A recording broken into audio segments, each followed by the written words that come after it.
It's Jim Rowan. How you going? I would like to talk to you about some more. What a terrible start to this. I'm going to do another history one. I was thinking of doing a podcast about the current stuff. I'm not going to get amongst the weeds on it. I just am not particularly fascinated by it at the moment. So I'm going to stick to where we're up to in 2008. The podcast last week was covering off the rest of the matches, the biggest matches from Wrestle Kingdom to January 4th, 2008. And I am going to... Well, actually, I'll recap it quickly. That event. So the opener was AJ Styles, Christian Cage, Petey Williams versus Rise, Milano, Minoru, and Devitt. AJ Styles pinned Milano after a Styles clash, and Minoru challenged Styles to a singles match afterwards, which AJ accepted. That was the opener. IWGP Junior Heavyweight Championship was next, Wataru Inoue defeating Christopher Daniels to retain his championship and debuting a new move, I believe.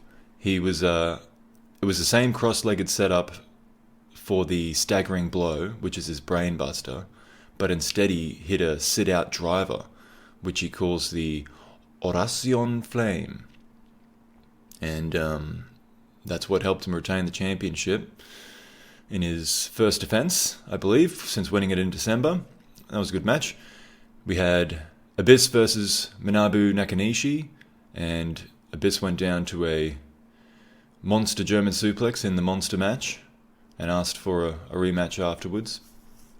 None of those matches were on New Japan World. The first one that was, it was this tag match, Kanemoto, Taguchi, Iizuka, and Tiger Mask versus Takamura, Tanaka, Takaiwa, and Yoshi. And it was Yoshi that picked up the win for the outsiders there. On Taguchi with a diving body press. And Koji and Tanaka were going at each other with aggression. So at ringside, even beyond the bell afterwards. So it's potential that there's a match between them coming up. But that was a good match. There was the back to matches that we can't see, at least not on New Japan World. There was a hardcore tag team match between Team 3D, Brother Devon and Brother Ray, and Great Bash Heels, the Togi Makabe and Toru Yano. And Makabe was on the wrong end of a Bubba Bomb through a table, and then Devon pinned him after a 3D that followed that. And Brother Ray claims after the match that Team 3D have never lost in Japan.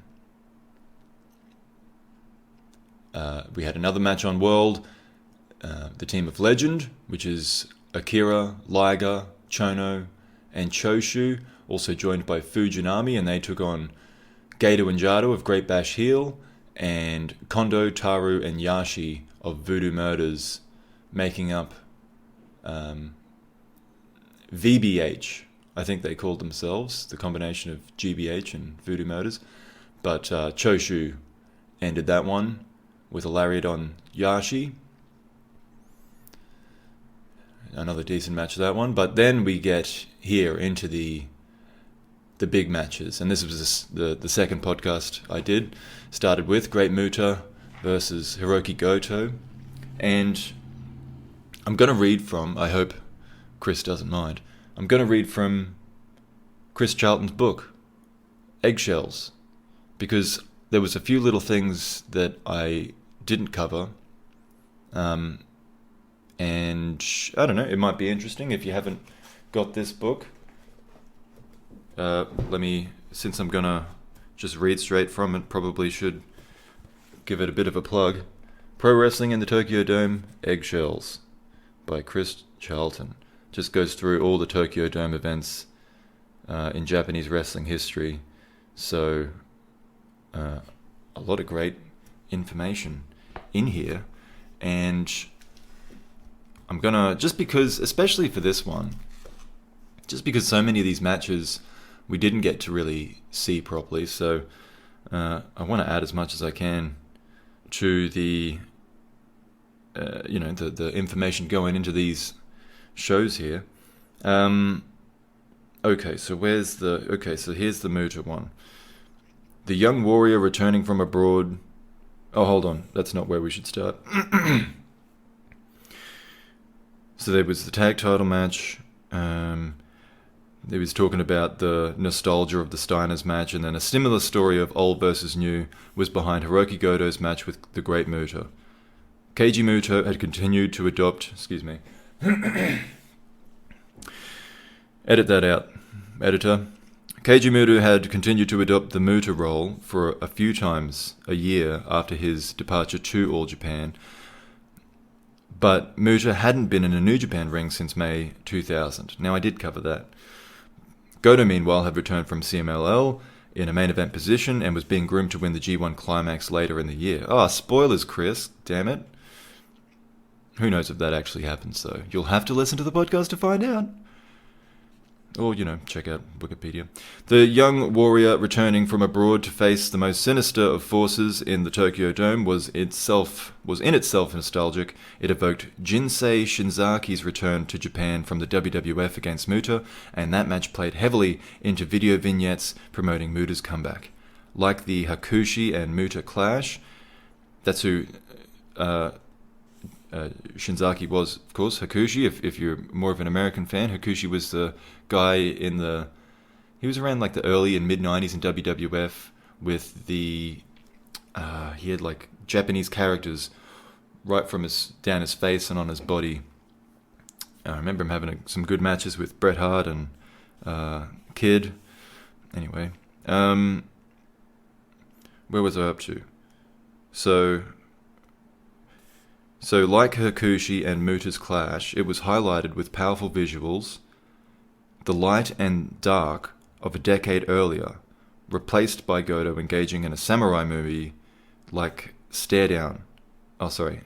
Engaging in a samurai movie like Stare Down. I feel like there should be a hyphen, not a hyphen.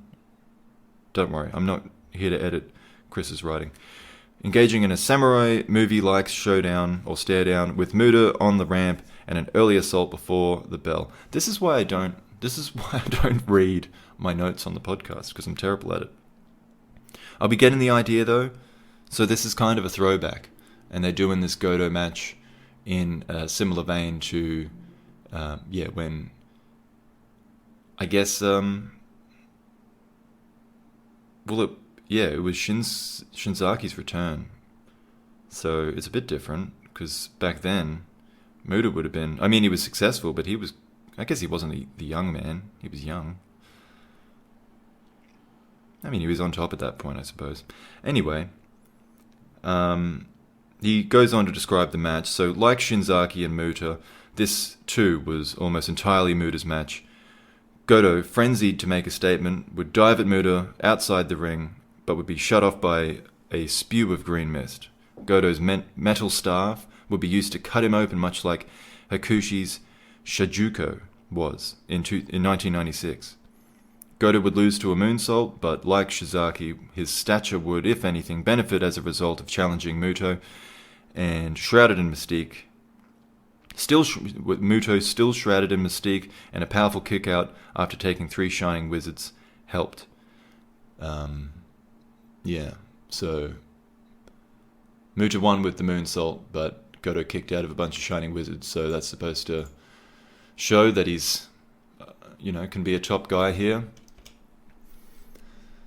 I kind of felt like the match was a bit disappointing, but the next one after that was the match that Chris was referring to prior to this match. The tag team titles were on the line, Giant Bernard and Travis Tomko defending against the Steiner brothers. I didn't actually get a lot of information about this one, because all we got was a brief highlights package. So, what did he say about this? Bernard would get into a verbal spat with Jeff Jarrett at ringside. The referee took a bump. Jarrett tried to use the guitar on I'm assuming Bernard, only to be stopped by Makabe and Yano. So Yano takes the guitar shot, and Makabe shoves Rick into Tomko's path, leading to the victory, which came via a magic killer, Bernard making the cover, and the champions retaining. So there's a little bit more information around that one at least, but yeah, not just involving Americans, but seemingly a very American finish as well. Moving on from that, though, we had a really good match, and this one we were able to see in full, just not unfortunately on New Japan World, the IWGP third belt or IGF title, if you want to call it that. It was Kurt Angle defending against Yuji Nagata, and Nagata's on the offense. When he goes for a kick, Angle catches it, twists the ankle, grapevines the leg right in the center of the ring, and Nagata's forced to tap out, but they shake hands and hug after the match as true peers at the top of the sport in their chosen, or not their chosen countries, where they were born, where they came up. Some of the best America has to offer versus some of the best Japan has to offer. Kurt Angle comes out on top on this occasion. Very good match. And then there was the main event. Thank you, Mr. Motorcyclist. Which, of course, was for the IWGP Heavyweight Championship. Tanahashi defending against Nakamura. And I'll read a little about this too. So, the talks about Nakamura evolving stylistically and aesthetically, that he's got long tights now, he's got the landslide as a finisher, and he suggests that Nakamura was changing radically while Tanahashi had a more subtle evolution. He discovered a mean streak in 2007, Tanahashi, that would lead to a relentless focus on Nakamura's left shoulder in this match. The story of his number one contendership match with Makabe in December as well. Of course, this was something that I covered in the last podcast, was that was a legitimate injury Nakamura suffered in the G1 of 2007 against, in the semifinals against Nagata. So they played into that in the match against Makabe that earned Nakamura this title shot, and they played into it in this match as well. And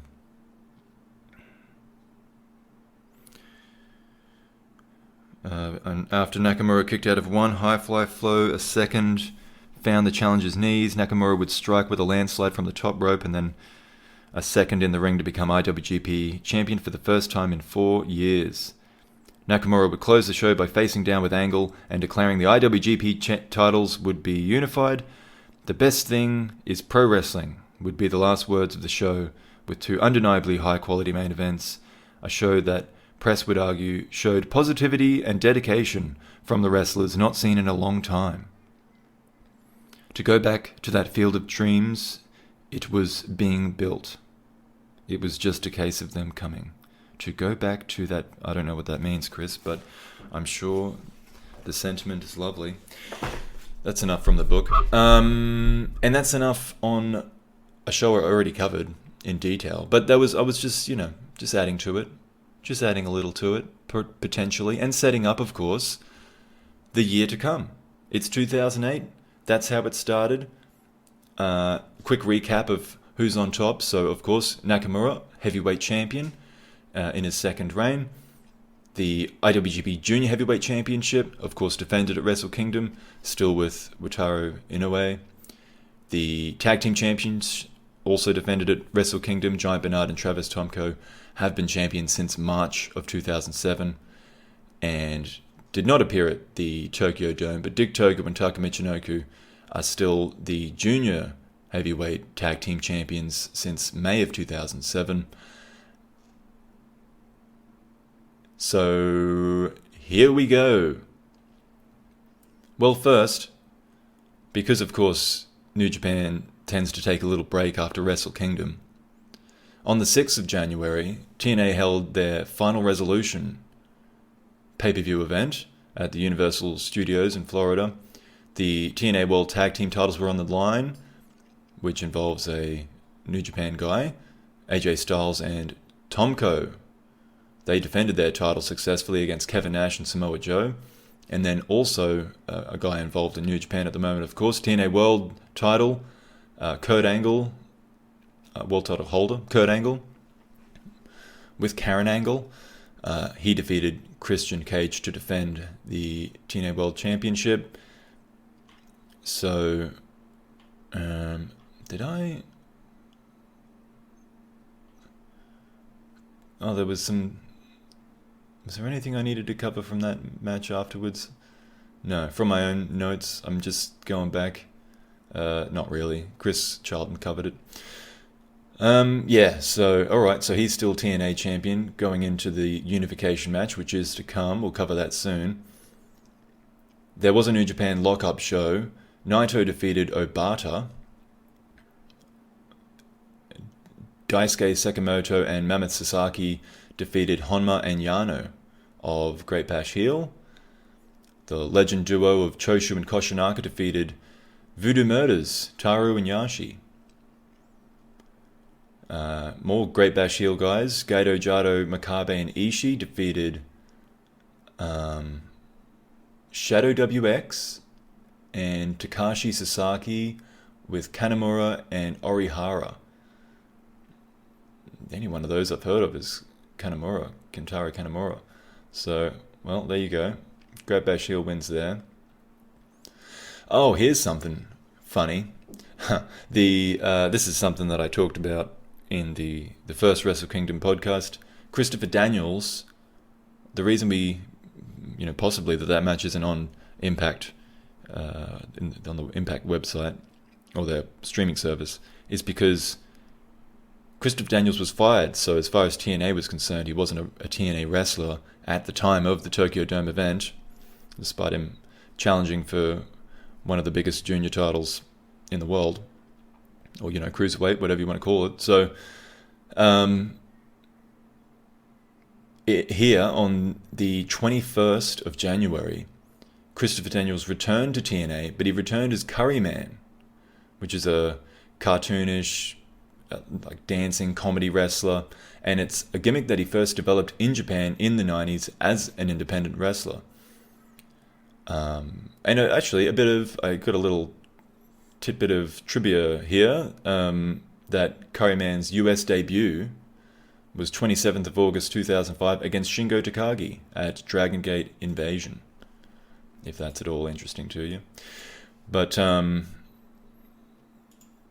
yeah, so Daniels is back in TNA, but he's Curryman. So, we're supposed to... I imagine the storyline is we're all supposed to pretend that he's not really Curryman, or I don't know, we can't prove he's Curryman. It doesn't matter. It really doesn't matter. We've got a proper New Japan event here on the 25th in Okinawa. Apparently 2,300 people roughly showed up. Koji Kanemoto and Wataru Inoue defeated Gato and Jado. That's a pretty high quality junior tag match. They went just over 12 minutes. Makabe and Yano, who are really starting to forge a tag team in particular between themselves within Great Bash Heel. They defeated Legends, the Legend team, not just Legends, both, Jushin Thunder Liger and Masahiro Chono. And Makabe and Yano they're now kind of the main GBH tag team moving forward. Then the main event of this one, Tanahashi, Nakanishi, and Nagata defeated Rise, comprised of Goto, Devitt, and Nakamura. In the main event, over 20 minutes that one went, before the next tour begins on the 27th. New Japan ISM Tag 1 in Tokyo, Korakuen Hall, over 2,000 people there to see an IWGP Junior Heavyweight Tag Team title match. Dick Togo and Taka Michinoku defending against Minoru and Prince Devitt. Prince. And I found this one on YouTube. I will put it in the comments. Sorry, not in the comments, in the description for you to check out. And and worth checking out, particularly Minoru and Devitt. They form a very handsome team. Devitt does a senton flip off the top turnbuckle over the barricade, and he lands hard. And then he hits a diving double foot stomp in the ring, but Toko kicks out of that one, the pin. Devitt goes on to hit the Prince's Throne, which is a fireman's carry double knee gutbuster, and that keeps Toko down. Prince Devitt wins the match, and we have new IWGP Junior Heavyweight Tag Team Champions, Prince. And the crowd are really hot for this one. They're really hot for the result. I don't know who sings it. I know it from Karate Kid. You're the best around. Nothing's gonna ever keep you down. That's Devitt's like individual theme music. That's his theme song. So that starts playing, and Devitt hoists his trophy, which is nearly as big as he is, over his head. Handed the title belts. That's his first championship in New Japan as well, by the way. Fergal Devitt.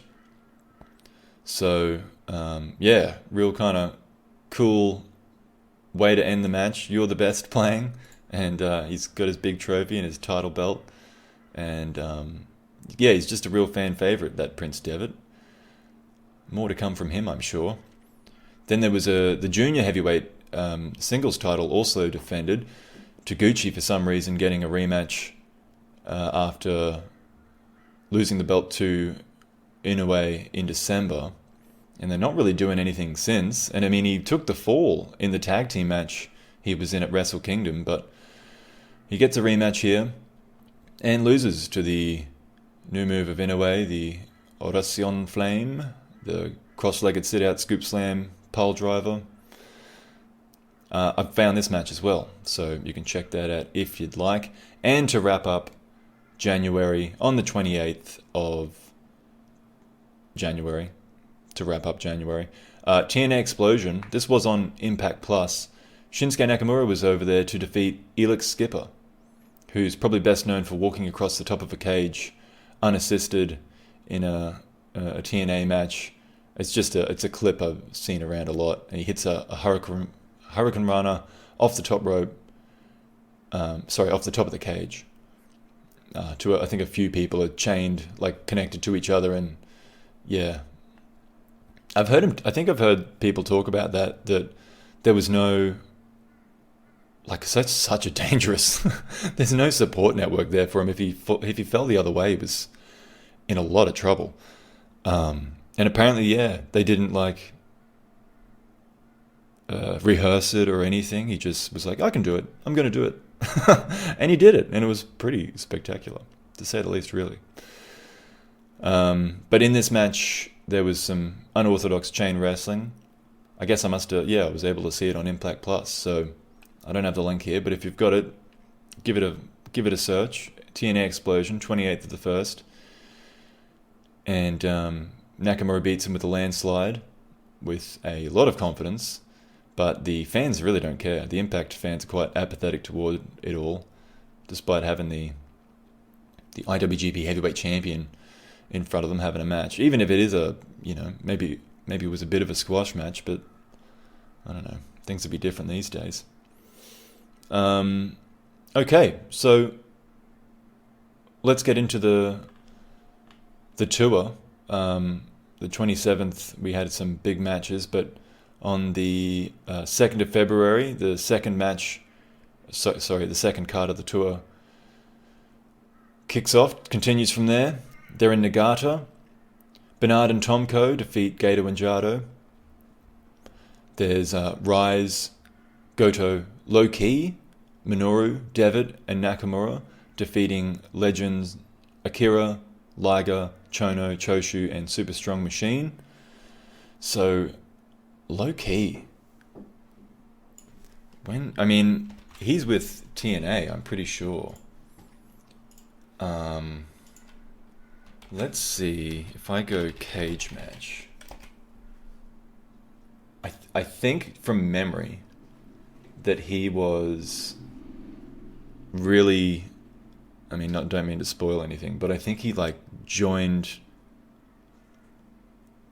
Rise here for just a minute. And then let's see how many New Japan matches he has. 2008. Oh, he has a fair few. That's okay. We'll get to that. Oh, wait, I've started at the wrong end. Okay. Yeah, alright. We should get to that. That's about to explain itself soon. Then also on this second card for the first tour of 2008, Tanahashi, Taguchi, and Nagata defeated Makabe, Ishii, and Yano. On the third, in Gunma, Bernard and Tomko, who are of Rise, by the way, they're part of Nakamura's stable, defeated their former stablemates, Honma and Ishii of GBH.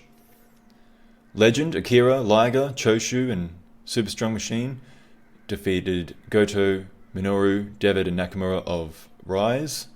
They're having a pretty tough go, aren't they, Rise? I guess that they defeated Legend, but anyway. Not that these tag matches mean all that much, really. And then we have Makabe and Yano teaming up again to defeat Tanahashi and Taguchi. They have a few days break, and then on the 8th, in Saitama, Bernard defeated Makabe via DQ, so that's probably more to do with Makabe than it was Bernard. Nakanishi, Iizuka, and Nagata defeated Chono, Koshinaka, and Super Strong Machine of Legend. Goto and Nakamura form a fierce team as for Rise, and they defeated Tanahashi and Taguchi. They went nearly 18 minutes there. The next night on the 9th, in Kiyohara, Chono and Choshu defeated Ishii and Yano. Jado and Makabe defeated Bernard and Prince Devitt by DQ. So I imagine what happened there is Bernard had his chance to get one back over Makabe and took it. Yeah. After being DQ'd in their singles match, so yeah, he might have wanted some payback there. I mean, they're both... I guess Rise isn't really a heel faction. I don't think they are.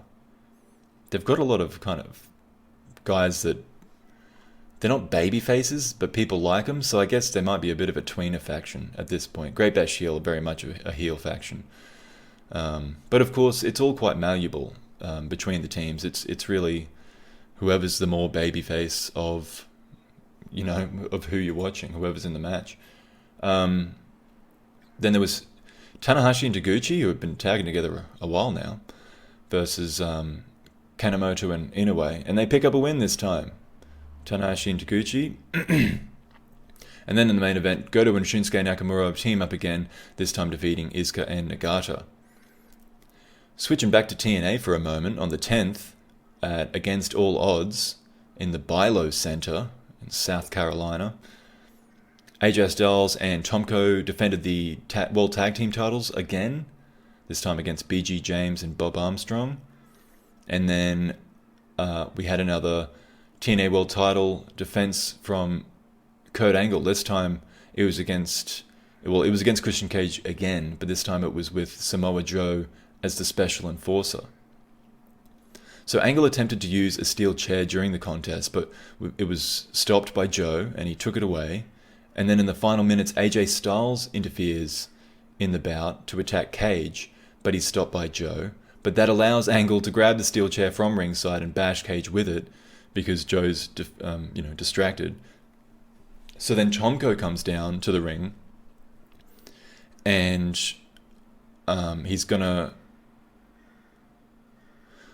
he threw the chair out of the ring and grabbed Angle, and then released Angle, and lifted Cage up to perform an Argentine neckbreaker and slam Cage into the mat back first.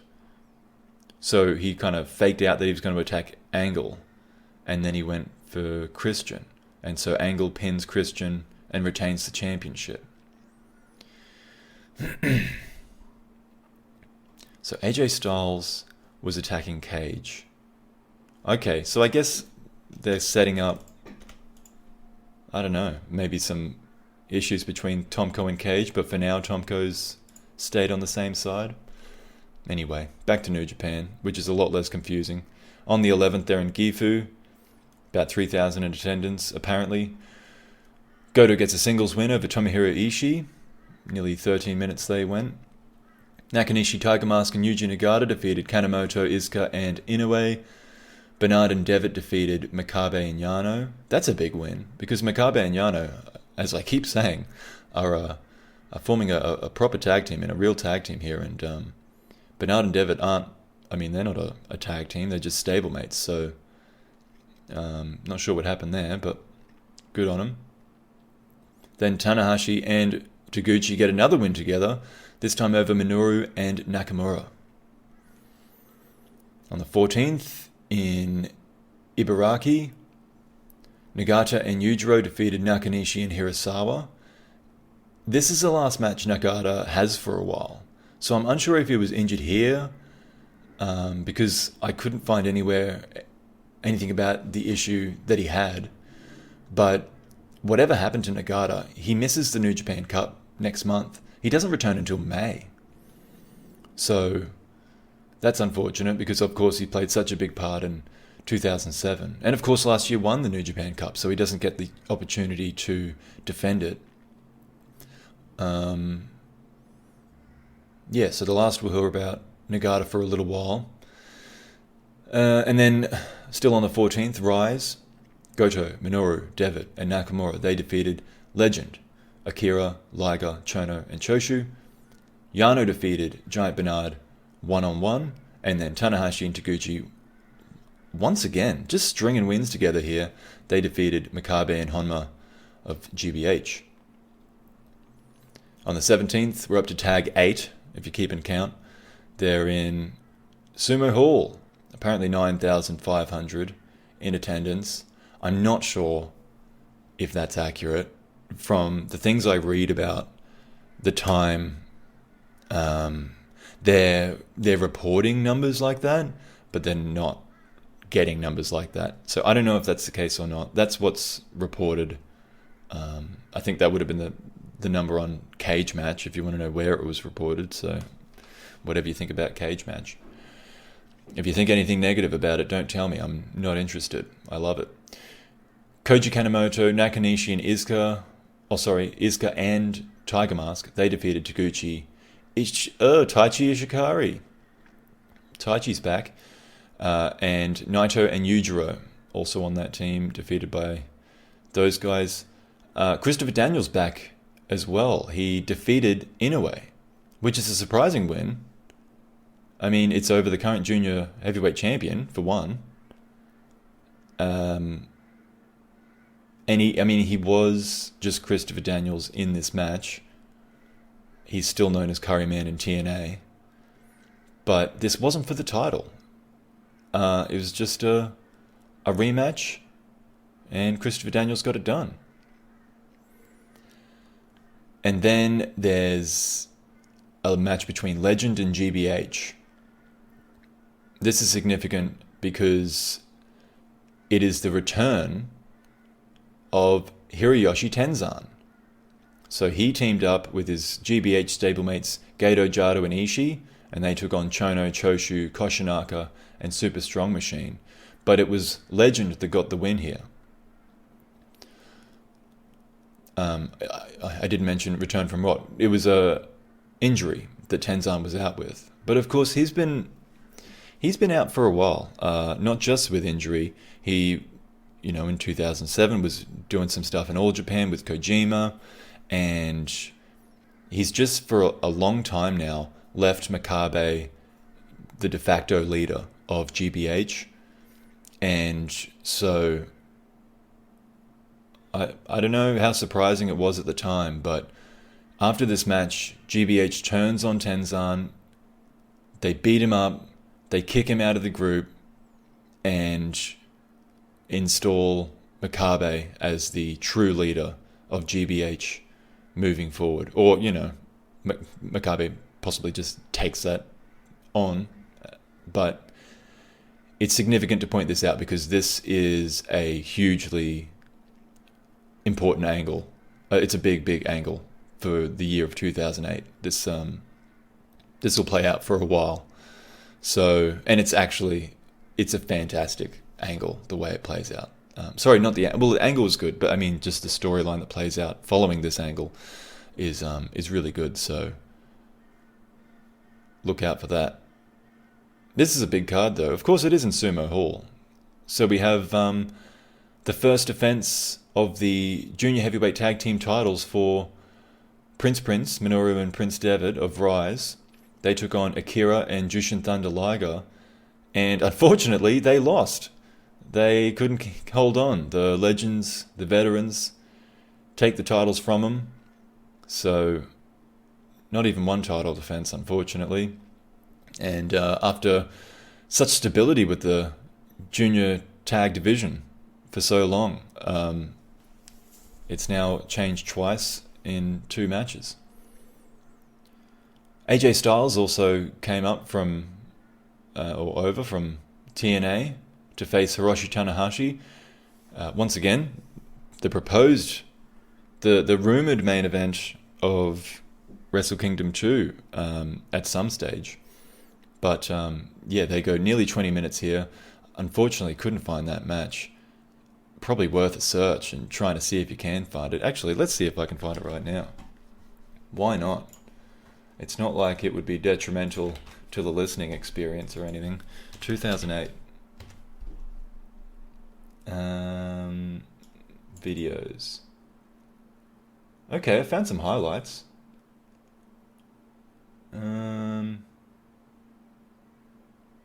Is it the right one, though? Fantasy highlights?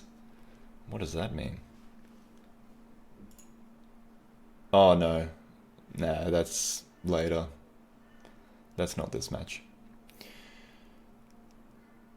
Well, yeah, I mean, of course, they're to have some great matches to come, but we're getting well ahead of ourselves now. There was also an IWGP Tag Team title match. Makabe and Yano had a go at the, for so long, dominant champions, Giant Bernard and Travis Tomko. And they won. We have a title change here as well. Makabe and Yano were the new IWGP Tag Team champions. And there's a little backstory to this one.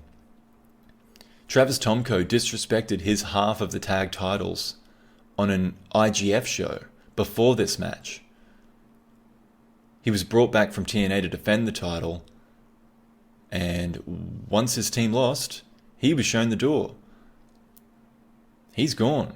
Go back to TNA, kid. We don't need you in New Japan anymore. So, not only is it the end of the Bernard and Tomko tag team run, like really a really strong run, of also the 2007 G1 Tag League winners, but it's the end of that tag team altogether, and it's the end of Tomko's employment by New Japan. So I wonder how, I mean, I'm sure it wasn't scheduled to be that soon, if what I've read here on the rumor mill, on the dirt sheets, is correct. But at the same time, we don't know how much the Inoki Genome Federation and New Japan are actually, how much they are working together. Because of course, and I mean this is coming up next, they are working together to some degree, because next on this card is the match that was set up at Wrestle Kingdom, the IWGP Heavyweight title and the IWGP Third Belt title unification match between Shinsuke Nakamura and Kurt Angle. I've actually got some notes here that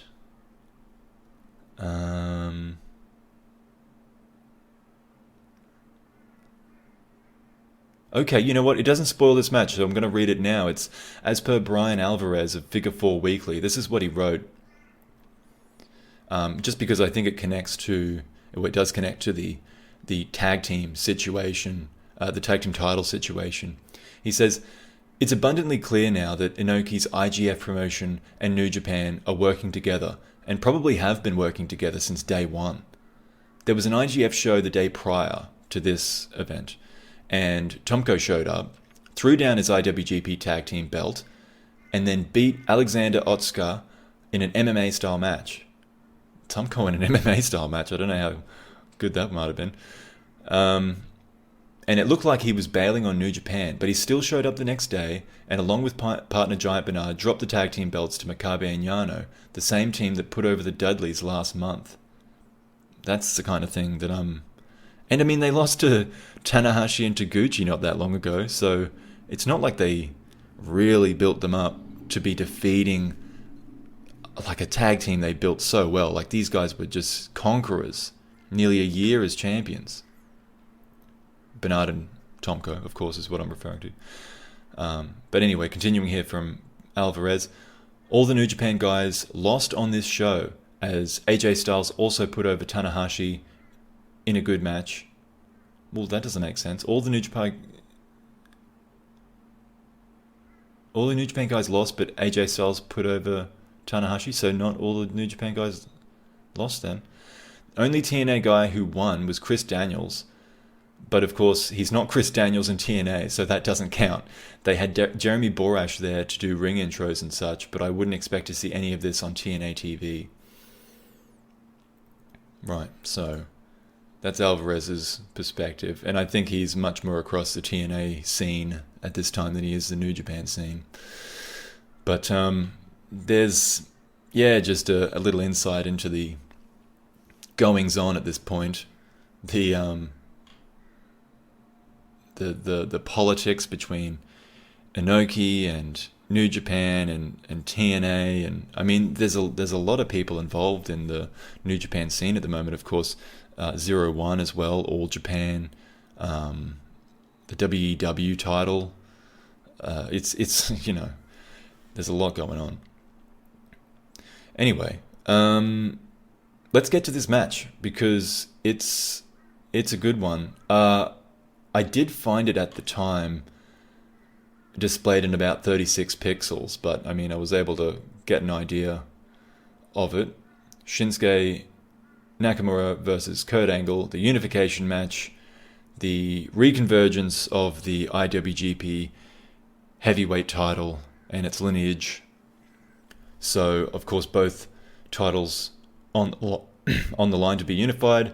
They play the national anthems before the match, kind of making it a bit more of a sports feel to it. That's pretty cool. I'm just going to chuck this in and see if I can find it, just so I can tell you whether or not. I'll link it in the description.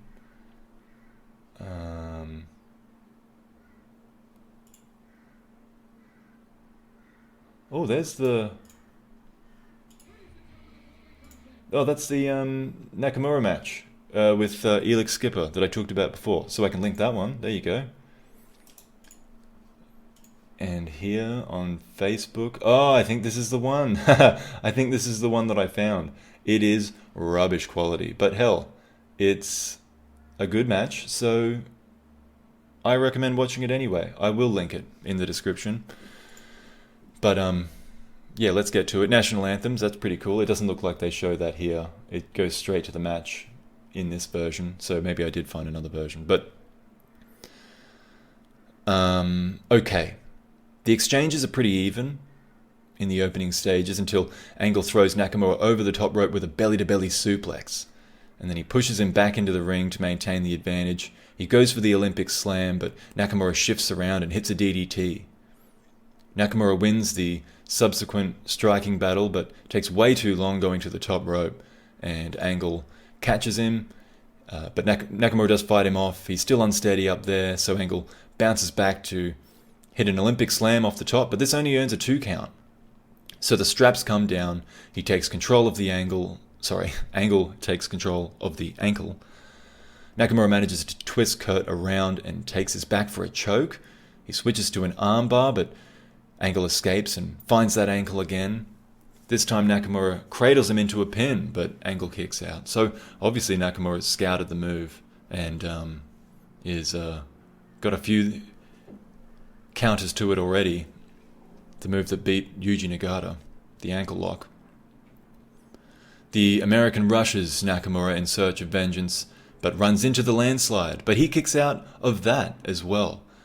Angle then somehow regains control of the ankle, and now Nakamura is really close to submitting. He manages to fight it off, and once again Angle is punished for rushing back in, this time with a flying armbar. Nakamura pulls it right back, and Angle has nowhere to go. Nakamura wins. The crowd are hot for it. He celebrates with his Rise teammates the fact that he is now the true one and only IWGP Heavyweight Champion. And, Angle is gracious in defeat. He shakes Nakamura's hand, and then he raises it too as the new champion. So Nakamura returns the favor to Angle. But there it is. The lineage is reconverged. So this started back in 2006, when Brock Lesnar was stripped of the title and took it home. And so now the question is, was that on purpose? Did Brock Lesnar... Okay, I don't really get the impression that Brock Lesnar was in on this. I mean, I'm pretty sure I've heard him talk about it since. And it's not like he had so much respect for the Japanese wrestling or anything. He was barely trying. So I don't really buy that he would keep it kayfabe all this time, or, maybe I missed something, but I think perhaps more likely is that even though Inoki left, he was still on good terms, or at least just still a powerful figure, or just was on good terms with enough people in New Japan to maintain a strong relationship. And then perhaps it was just, or maybe, it was beneficial for New Japan to reach out to Inoki when this happened, because, of course, it ended up being Inoki, it seems, to have the power to bring Brock Lesnar back. Or, maybe just the funds, because, New Japan was operating under the budget of Ukes, and, they're not going to just give him a blank check for storyline purposes. So it might be a bit of both, that